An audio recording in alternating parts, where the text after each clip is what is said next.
Olá, meus amigos. Essa é a primeira aula do curso de Homeopatia e Saúde.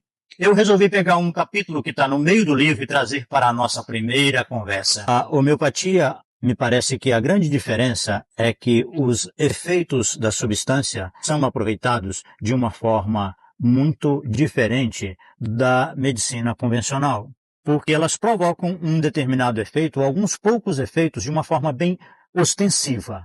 O que foi descoberto pelo Hahnemann a partir de 1790, alguns efeitos que não são muito evidentes começam a aparecer. E eles são, às vezes, sutis, são raros, e isso forma um conjunto de dados, de informação, que permitem a aplicação terapêutica de uma forma diferente da habitual.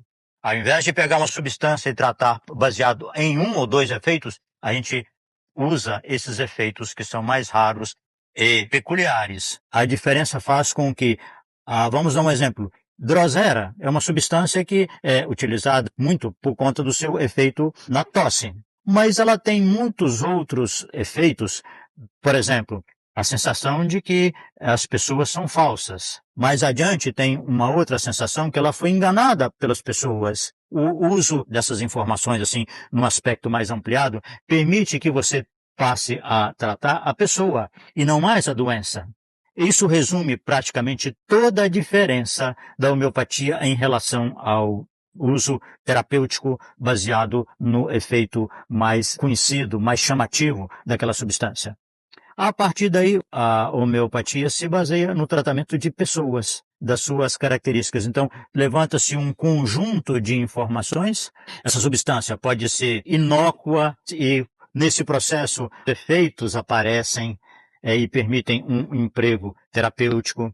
É o levantamento de um conjunto de informações que permitem a aplicação da homeopatia. O fato de trabalhar com efeitos que permitem essa noção de tratamento do indivíduo como um todo gera uma prática muito diferente dessa convencional e, consequentemente, os resultados também são diferentes. Podemos dizer que o experimentador, que é utilizado para se investigar esses efeitos peculiares, deve ser um sujeito sadio. É essa condição de saúde relativa que facilitará o aparecimento.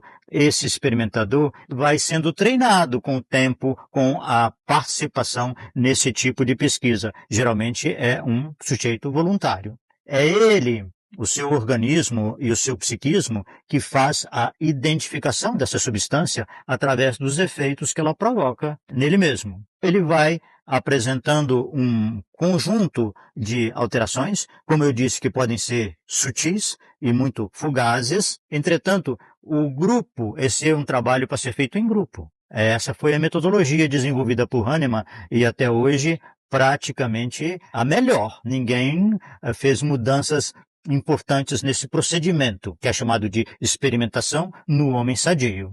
Esses dados são coletados através do grupo, forma-se uma imagem, uma personalidade que tem as suas características, as suas modalidades e que permitem o emprego no doente que tenha características que sejam provavelmente suscetíveis de resposta com o emprego dessa substância. Nós vamos ver que todo o leque de efeitos obtidos através dessa pesquisa, dessa investigação, eles podem ser reunidos, e foi isso um grande passo que o Hahnemann deu, porque ele coletou os efeitos curativos, os efeitos que apareciam no começo do processo ou posteriormente, tudo isso ele compilou e transformou isso naquilo que a gente chama de matéria médica.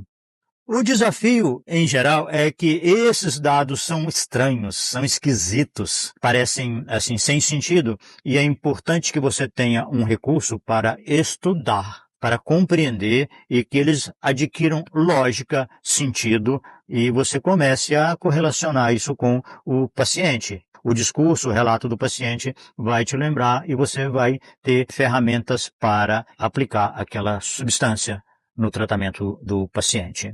O que nós entendemos é que não há separação de lei de semelhante e lei dos contrários. Todas essas informações obtidas permitem o uso daquela substância para a sua aplicação terapêutica. E vamos ver que O Hahnemann fazia isso. Na prática, ele juntou todos os dados e nós podemos fazer a mesma coisa. Não há por que dissociar ou desprezar algum tipo de informação. Agora, os dados comuns e repetitivos dessa pesquisa, dessa patogenesia, se lembram como se fosse uma doença da substância.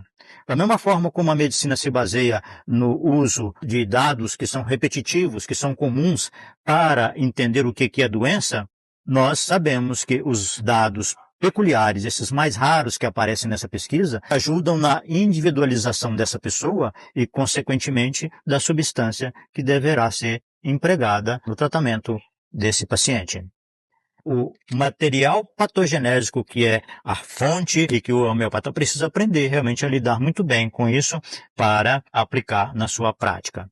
E aí a trajetória de vida da pessoa, que vai nos ajudar a entender o que é a agravação, qual é o prognóstico da pessoa e as leis de cura, que tem uma tradição que elas funcionam no corpo. Nós vamos fazer uma analogia e vamos ver que elas também ocorrem na parte mental. E vamos dar exemplo de casos clínicos, tudo isso em seguida, nas próximas aulas, mas vamos devagar. Agora, no começo do curso, nós vamos deixar mais claro, vamos debulhar um pouco o que é doença, o que é doente e qual o percurso que o doente vai fazer para a sua cura, ou seja, para ele se curar como pessoa, não é apenas a cura da doença. Muito obrigado. Até a próxima.